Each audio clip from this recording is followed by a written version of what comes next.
Pernah nggak sih kepikiran atau mungkin khawatir kalau suatu saat harus berurusan sama penagih hutang? Prosesnya tuh seringkali bikin tegang dan bingung kan? Tapi tenang, semua itu ada aturannya. Yuk kita bedah bareng-bareng aturan main resmi dari Otoritas Jasa Keuangan, biar Anda tahu hak-hak Anda dan bisa melindungi diri. Jadi, sebenarnya apa aja sih aturan main buat para debt collector? Apa yang boleh mereka lakukan? Dan yang lebih penting lagi, apa yang sama sekali nggak boleh mereka lakukan? Nah, di sini kita akan kupas tuntas semua jawabannya, langsung dari peraturan yang sah. Penting banget buat dicatat ya, ini bukan sekedar opini atau katanya-katanya. Semua yang akan kita bahas ini adalah aturan resmi yang dibuat oleh Otoritas Jasa Keuangan atau OJK. Tujuannya udah jelas banget, melindungi Anda sebagai konsumen dan ngasih kepastian hukum. Oke, kita masuk ke aturan pertama dan ini yang paling dasar banget dalam proses penagihan. Sebelum ada tindakan apapun, ada satu hal yang wajib Anda terima lebih dulu. Jadi gini, menurut pasal 60 peraturan OJK, perusahaan pembiayaan itu wajib hukumnya mengirim surat peringatan dulu. Dan surat ini isinya harus super lengkap, mencakup tanggal jatuh temponya kapan, udah telat berapa hari, sisa utang pokoknya berapa, terus bunga, sama dendanya juga. Nah, kuncinya di sini nih.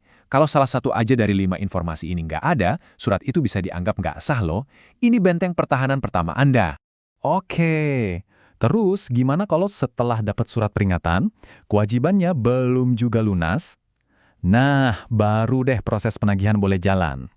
Tapi, eits, jangan salah, proses ini punya aturan main yang ketat banget. Yuk, kita lihat lebih dalam. Terus siapa aja sih yang boleh nagih? Apa semua orang bisa?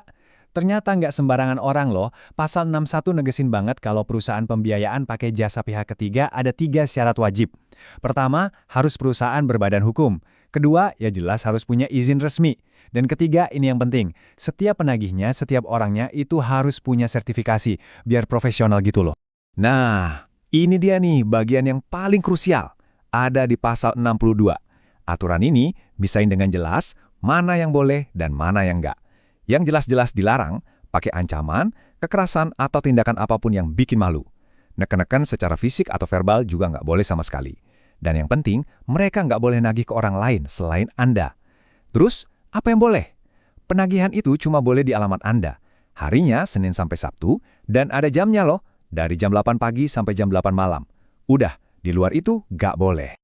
Sekarang, kita masuk ke tahap yang mungkin paling bikin deg-degan, penyitaan aset jaminan, kayak mobil atau motor. Tapi, penting banget buat kita semua tahu, proses ini tuh nggak bisa dilakuin seenaknya. Dengerin baik-baik ya, menurut pasal 64, ada 3 syarat mutlak yang harus kudu wajib dipenuhi. 1. Anda emang terbukti wan prestasi alias gagal bayar. 2. Anda udah dikasih surat peringatan resmi sebelumnya. Dan 3, nah ini yang sering kelewat, perusahaannya itu wajib punya yang namanya sertifikat jaminan fidusia. Sertifikat jaminan fidusia itu apaan sih?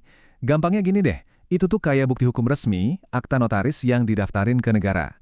Akta inilah yang ngasih kekuatan ke perusahaan pembiayaan buat narik jaminan. Jadi kalau mereka tidak punya sertifikat ini, penarikan paksa di jalanan itu ilegal. Titik, nggak ada tawar-menawar. Eits, ternyata prosesnya nggak berhenti di situ. Setelah aset ditarik pun, masih ada aturan mainnya loh. Nggak bisa langsung hilang gitu aja. Aturannya ada di pasal 65 dan 66. Jadi aset yang udah ditarik itu harus dijual. Bisa lewat lelang atau cara lain yang disepakati, tapi tujuannya satu, dapat harga setinggi mungkin. Nah, ini bagian yang paling penting buat Anda tahu. Kalau hasil jualnya ternyata lebih tinggi dari sisa utang plus biaya-biaya lain, kelebihannya itu ya hak Anda, dan hukumnya wajib dikembalikan. Dengan semua aturan ini, mungkin kita jadi mikir ya, kalau di lapangan ada yang aneh-aneh atau salah prosedur, sebenarnya siapa sih yang harus tanggung jawab secara hukum? Jawabannya tegas banget di pasal 61. Yang bertanggung jawab penuh itu adalah perusahaan pembiayaannya sendiri. Jadi anggap aja debt collector itu perpanjangan tangan mereka. Apapun yang mereka lakuin di lapangan, baik atau buruk, secara hukum, ya perusahaan yang nyuruh mereka yang nanggung risikonya.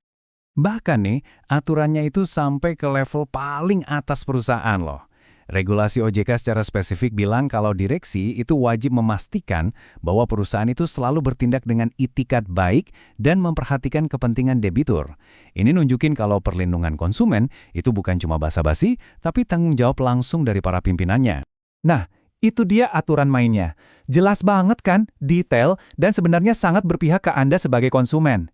Jadi sekarang pertanyaannya bukan lagi apa aturannya, karena kita semua udah tahu. Pertanyaan besarnya adalah dengan bekal pengetahuan ini, gimana Anda akan menggunakannya untuk melindungi diri Anda sendiri?